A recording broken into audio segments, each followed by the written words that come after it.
بسم الله الرحمن الرحيم.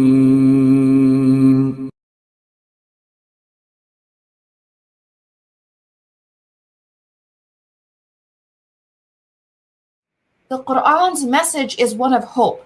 To see, the mistake that we make, dear sisters, is sometimes we read the Quran, to use this term is in terms of fire and brimstone, right? That's a term that's used in kind of Judeo-Christian sort of discourse. I.e., when we read the Quran, we're reading it only with an eye to where Allah Ta'ala is mentioning punishment, right? The adab an-nar.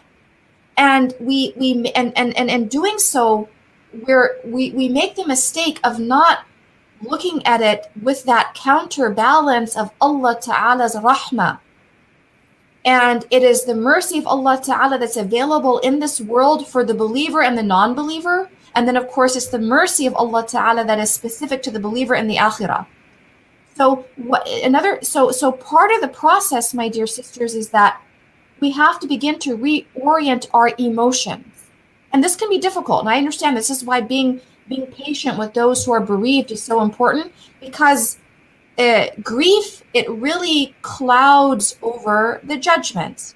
And this is just simply because, especially if it's an unexpected loss, right, that there's going to be in the beginning, right, especially if the bereaved person doesn't receive that support, whether it's spiritual support, psychological support, counseling, that in the beginning, because they're in that state of shock, it's going to be difficult, right, for them to understand. Like, they could have the Quran in front of them but still not understand it, right?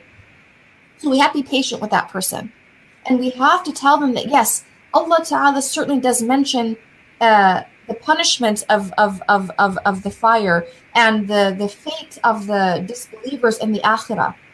But we also know that Allah Ta'ala's mercy always, outstrips His wrath.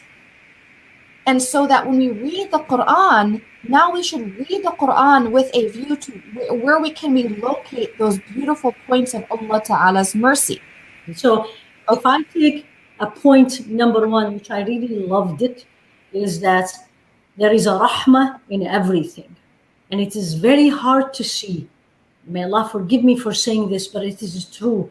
Sometimes very difficult to see the rahmah in the middle of the loss, especially in the beginning, and especially if it's a loss, sudden loss. But we have to remind ourselves, كَتَبَ عَلَى نَفْسِهِ الرَّحْمَةِ. Allah said, this is Surah Al-An'am. Allah prescribed on Himself الرحمة. And in a hadith, Rasul said, hadith Qudsi, رَحْمَتِي سَبَقَتْ غَضَبِي. My mercy, my rahmah, my loving mercy, way preceded my anger. So one of the things I think always we have to remind ourselves is not think this is a punishment. Don't think of it's a punishment. There's a rahmah inside this.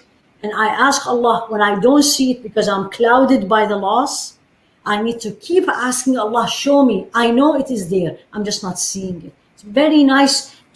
A starting point is that look for the rahmah and ask Allah to show you the rahmah, Ya Rabbi. Amin.